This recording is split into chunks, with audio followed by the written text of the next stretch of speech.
Ayan, alis na si brother Ron. Gusto ko mo pang umisa eh. Oo, nakalimutan kong sabihin guys. Kailangan nga pala kina-clutch. Ano ba yan? Ayan na, nag-start na.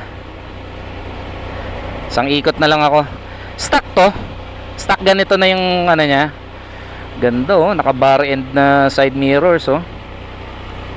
Okay, okay. Isang ikot na lang. Thank you. Okay, try natin tong speed triple ng Triumph. This is 1200cc.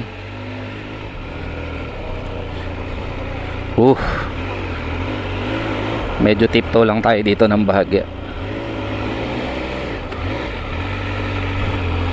Ito medyo kailangan alalay tayo dito. 1200cc na to guys.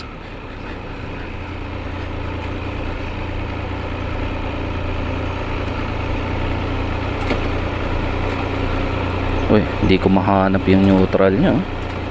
Ay, bakit ganun? Yun lang, naka GP shift ba to? Hindi eh. Hirap hanapin ang neutral nya.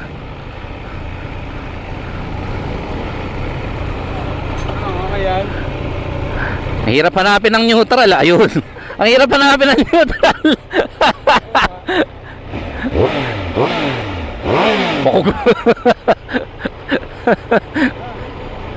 Oh, speed triple. Oh. Lakas to. Racing triple to eh. Hintayin mo na lang yung next na content ko. Ingat, ingat.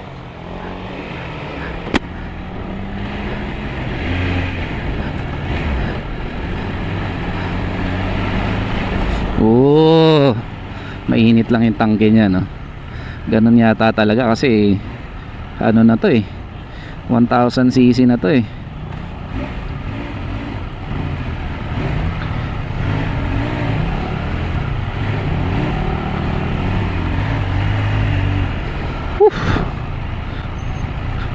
Ito naman ang gulong nito, naka Pirelli Super Corsa SP.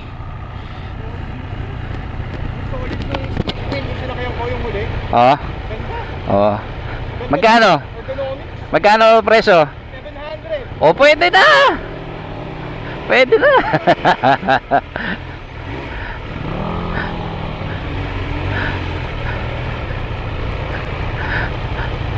Pwede na 'yon.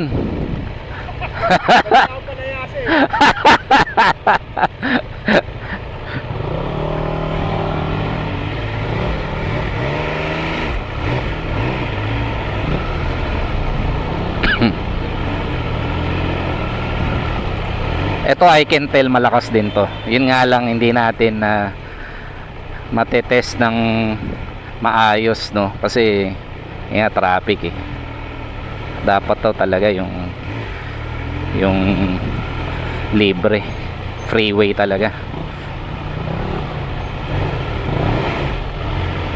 Pero yung Daytona kanina iba talaga yung high revving eh.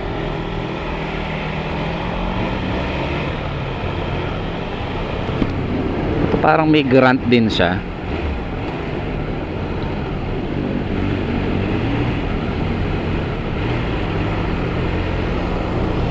Ito busog sa tech to. May cruise control pa. Mga settings dito. May launch control pa yata ito. Hindi ko na alam yung mga ibang pindutan dito.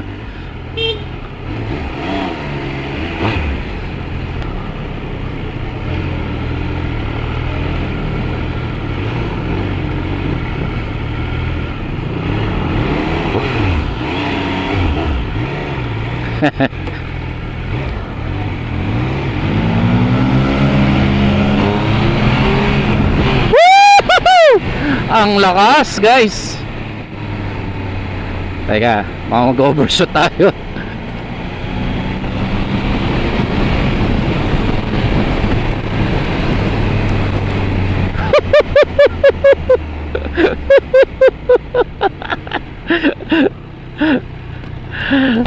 Sarap.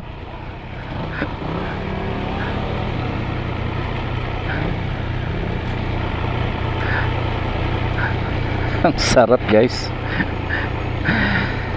Ibitin lang ako. O okay siya. Ang sarap.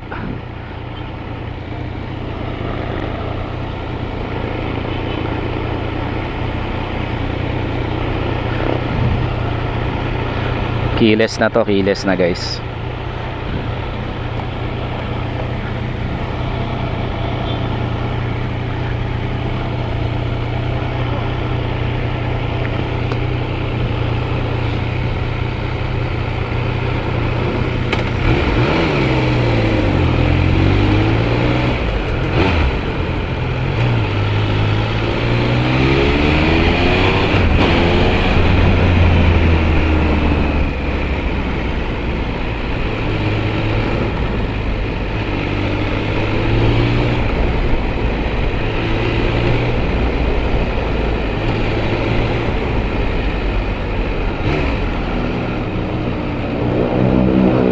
Oh, init lang ang tangke niya.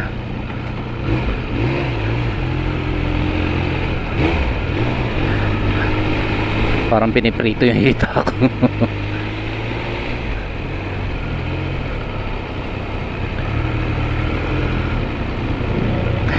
Hindi ka pwedeng mag-ride ng naka-shorts dito. Mararamdaman mo talaga ng todo yung init.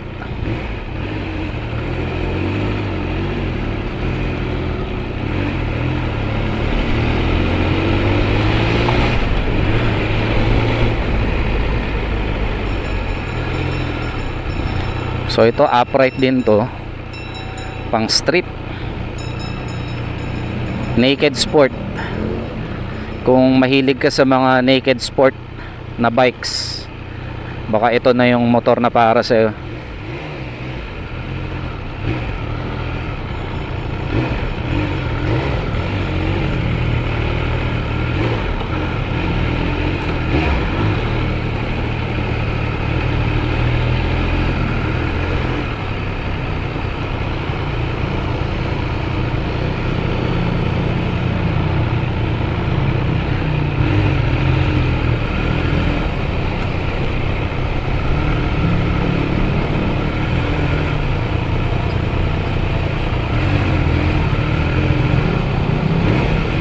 Up. Dito pala tayo. Sorry.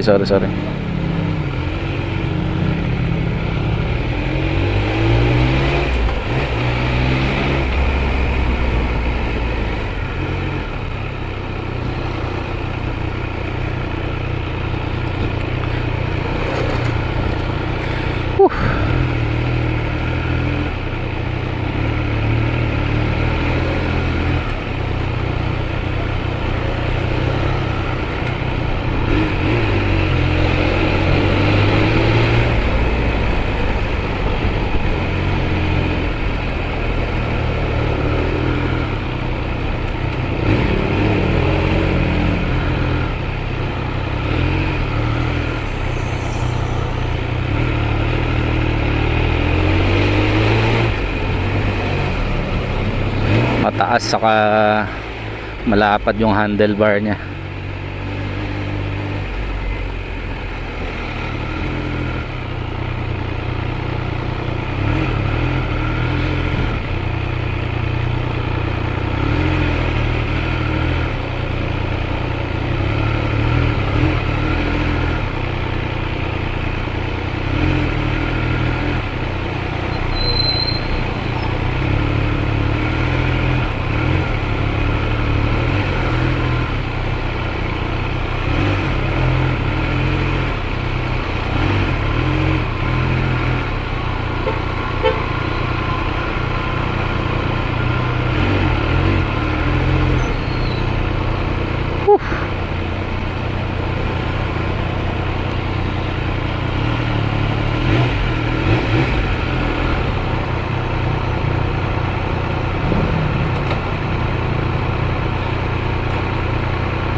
Ito medyo mahirap lang hanapin yung neutral niya, no?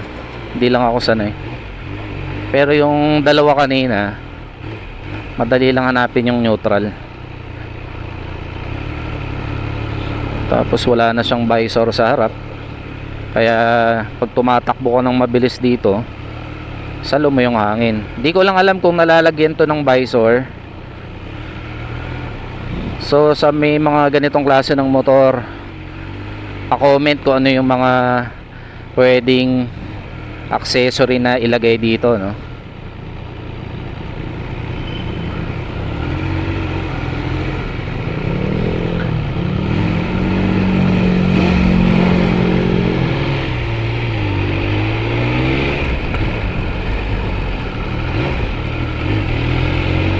Saka yung clutch niya may katigasan siya.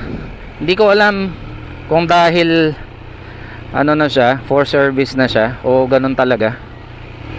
Siguro dahil ano nga siya, pangarera siya, matigas yung clutch.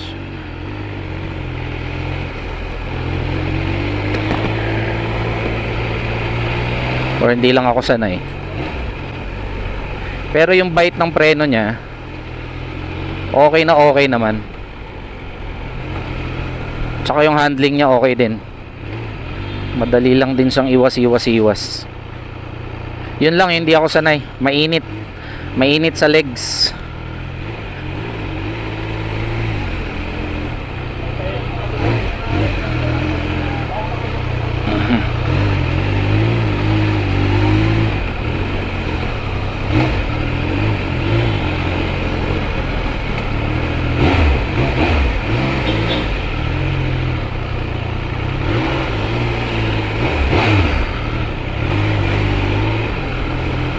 Madali siyang isingit-singit.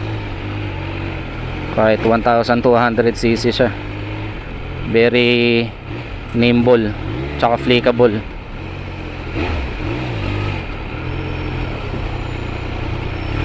Yeah, medyo na kukuha na natin yung kiliti niya, ano.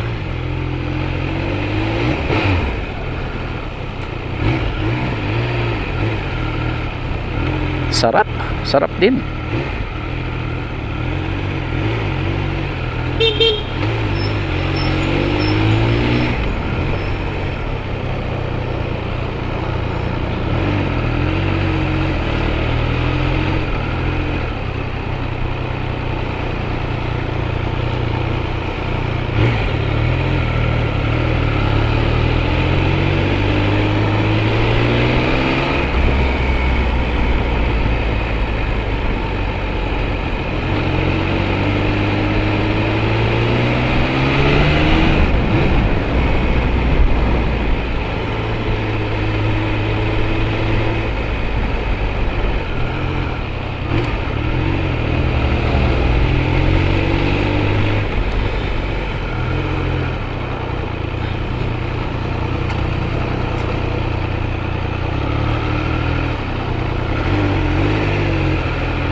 Ayun.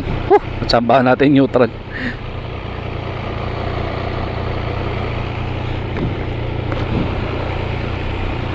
May cruise control. Ano kaya tong switch sa baba?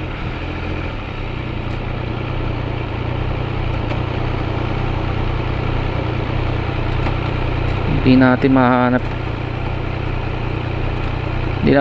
yung neutral. Yun. Ano kaya to? Okay. Control pala ng dash yun. I see. Nice. May up down. Okay. Dito yung ano niya, controls niya.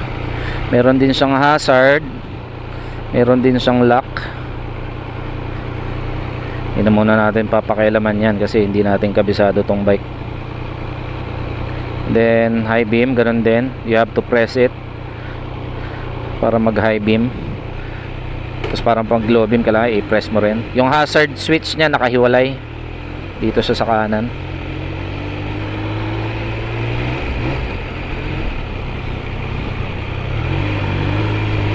Dali siyang iliko kasi malapad yung handlebar niya Yun Siyempre ayaw natin magpaka-kamote dito.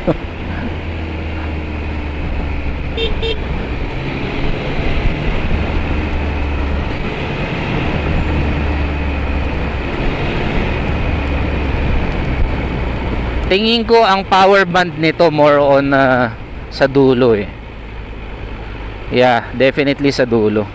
Yung Daytona kanina, yung low mid niya, ramdam ko kaagad yung bato niya eh.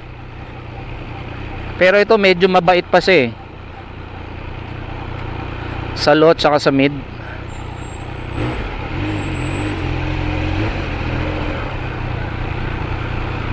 So isang stoplight na lang tayo na.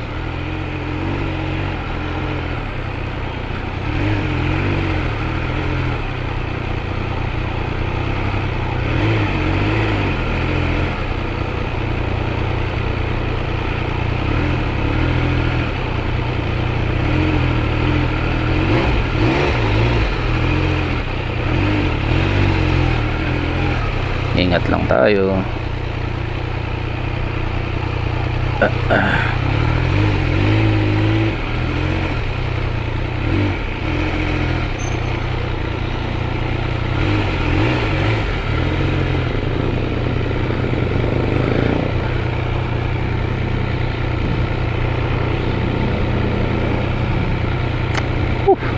Medyo matigas talaga yung clutch.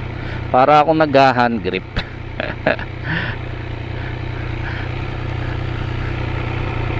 Ayan na, okay.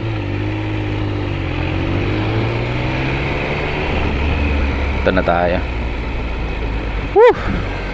Okay na. Solve na ako.